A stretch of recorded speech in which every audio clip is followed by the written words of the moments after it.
एक विधवा औरत हजरत दाऊद अलैहिस्सलातु वस्सलाम के पास आई और कहने लगी, ऐ अल्लाह के नबी, क्या आपका रब इंसाफ करने वाला है या जालिम? हजरत दाऊद अलैहिस्सलातु वस्सलाम ने फरमाया, ऐ औरत, तुम्हें क्या हुआ है? अल्लाह ताला तो सरासर इंसाफ करने वाला है और वो जर्रा बराबर भी किसी पर जुल्म नहीं करता। फिर आपने उस औरत से उसकी बात की वजह पूछी। औरत रोने लगी और अपनी कहानी बताने लगी। ऐ अल्लाह के नबी, मैं एक गरीब विधवा हूँ। मेरी 3 छोटी बच्चियां हैं जिनका पेट पालने के लिए मैं सारा दिन सूत काटती हूँ। कल मैंने बड़ी मेहनत से सूत काटा और उसे एक लाल कपड़े में बांधा ताकि बाजार जाकर बेच सकूं और अपनी बच्चियों के लिए कुछ खाने का सामान ले आऊं। मैं जैसे ही घर से निकली, एक बड़ा परिंदा आया और वो लाल पोटली ये समझकर ले उड़ा कि शायद ये खाने की कोई चीज है। मैं बेबसी से उसे देखती रह गई। औरत अभी अपनी बात पूरी भी नहीं कर पाई थी कि इतने में दरवाजे पर दस्तक हुई। हजरत दाऊद अलैहिस्सलातु वस्सलाम ने दरवाजा खोलने की इजाजत दी। 10 व्यापारी अंदर आए और हर एक के हाथ में 100-100 दीनार थे। उन्होंने अर्ज किया, ऐ अल्लाह के नबी,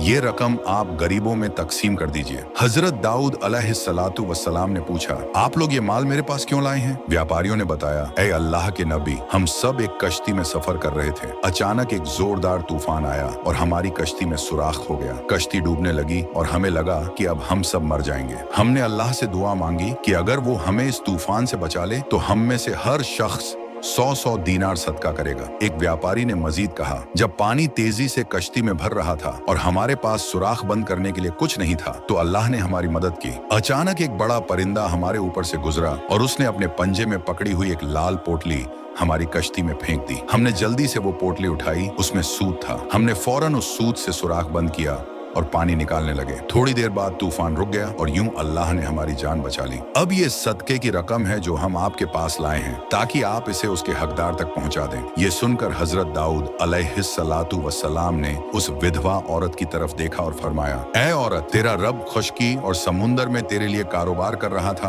और तू उसे जालिम कह रही थी। फिर आपने वो सारे दिनार उस खातून को दिए और फरमाया, जाओ, ये अपने और अपनी बच्चियों के लिए खर्च करो।